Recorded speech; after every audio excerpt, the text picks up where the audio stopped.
Биыл рухани жаңғыру бағдарламасының іске асырылып жатқанына 3 жыл толып отыр. Аталған бағдарлама аясында өңір бойынша атқарылған жұмыстарды сараптау мақсатында Маңғыстау облысының ішкі саясат басқармасы жанындағы қоғамдық коммуникация орталығының рухани жаңғыру бөлімі мен дін істері басқармасы іс-сапарға шықты. Алғашқы сапар Түпқараған ауданынан басталды. Бағдарлама аясында өткен жылы аудан бойынша 351 іс-шара атқарылды түрлі деңгейде.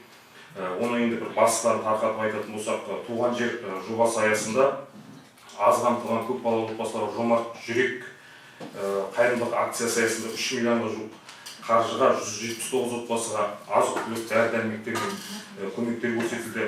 Ақшұқыр ауылының тұрғыны Жаңабай Оспанға 7 миллион теңгеге дейін ауыл тұрғындар қаржы жинап үй салып берді.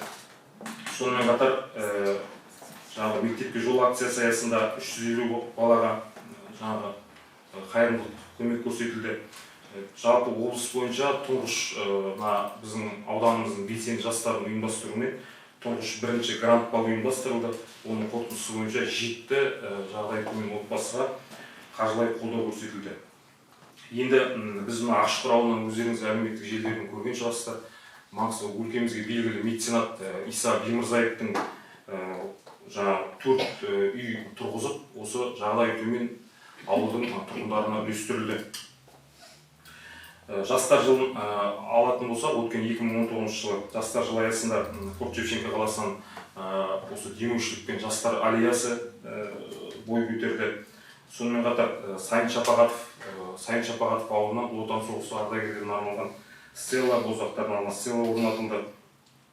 Ауданымыздың Форт-Шевченко қаласындағы орталық саябақтың төрінен осы құрметті азаматтардың естелік тақтасы орнатылды. Ұлттық даму халықаралық позициялау бағыты бойынша 2019 жылдың басында өнердің сөнбес жұлдызы атты ақын, күйші, журналист, қоғам қайраткері Тілмұрат Қожабековтің туылғанына 70 жыл толуына орай іс-шара өткізілді. Республикалық деңгейде қонақтар келді.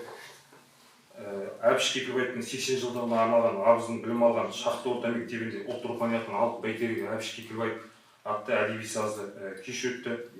Сол шараның аясында осы жастарымызға Әбіш әлемін тануға насихат болу мақсатында осы Әбіш тану кабинеті ашылды. Сонымен қатар Мұрын Жырау Сеңгірбекұлының 160 жылдығына орай мұхиттан қалмыш теңіз жыр республикалық жыршылар байқауы өтті. Оған еліміздің түкпір-түкпірінен жыршылар қатысты. Жеңімпаздарға Мұрын Жыраудың домбырасы және 1 миллион теңге көлемінде бас жүлде қаржылай сыйақы табысталды. Рухани жаңғыру бағдарламасының негізгі мақсаты елін сүйетін, ана тілін құрметтейтін, салт дәстүрін берік ұстанатын, бабаларын ардақ тұтып өнерін дәріптейтін, ұлттық құндылықтарды бойына сіңіре отырып жаңаша ойлайтын ұрпақ тәрбиелеу. Іс-сапар барысында жұмыс тобы осы тақырып төңірегінде аудан мамандарына семинар-тренинг өткізіп, мектеп оқушыларымен кездесті. Біз жүзеге асыруда 6 бағытты тереңірек білуіміз керек. Бұл қандай деген сұраққа жауап беретін болсақ, бірінші сананың ашықтығы. Яғни қандай да болмасын біз өскелең ұрпақты, қоғамды білімділікке қарай ұмтылдыруымыз, көп білудің қажетті екендігін түсіндіруіміз, яғни бұл біздің қанымызда бар қасиет. Екіншіден, бәсекеге қабілеттілік дейді. Яғни біз бәсекелестікке дайын болу, жан-жақты болуға, бірінші болуға, көп нәрсені білуге, осы қабілеттіліктің негізгі мақсат міндеттерін тереңірек түсіндіруіміз керек. Үшіншіден, ұлттық бірегейлікті сақтау. Бұл не? Ұлттық бірегейлік деп отырғанымыз бұл біздің ұлттық код. Ал ұлттық код дегенімізде ең бірінші туған тіліміз, ұлттық тарихымыз, әдет ғұрпымыз, салт дәстүріміз, және ұлттық тағамдарымыз, ұлттық киімдеріміз, ұлттық мәдениетіміз, музыкамыз. Міне осының барлығы біздің терең құндылықтарымызға жатады.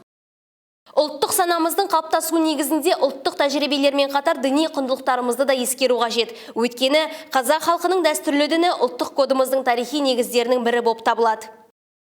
дін және радикализм деп отырғанымыз осы ұлттық радикализмге ұшыраған адамның бірінші бойындағы қабілет бұл ұлттық кодты жұлып алады. Одан кейін барлық идеологияны бойына сіңіреді. Ұлттық кодты жұлып алған адамдармен жұмыс жасаймыз ғой біз. Айтамын ғой, адамдықтан ада болғандар деп айтамын мен бұл кісілерді. Өзімен жұмыс жасаған кезде. Себебі ешқайсының бойында менің қазағым, ұлтым, салт дәстүрім, мәдениетім, тарихым дегенді мойындамай, мен тек қана мұсылманмын дейді. Алла тағала Құран кәрімде де бар ғой, әрқайсыңызды ұлт қылып жараттым. Өздеріңізге тән тілдеріңіз бар, өздеріңізге тән мәдениеттеріңіз, соны сақтай біліңіздер деген. Егер ұлттың құрғаны болатын болса, қазақтың құрғаны, тілдің құрғаны, біздің құрғанымыз.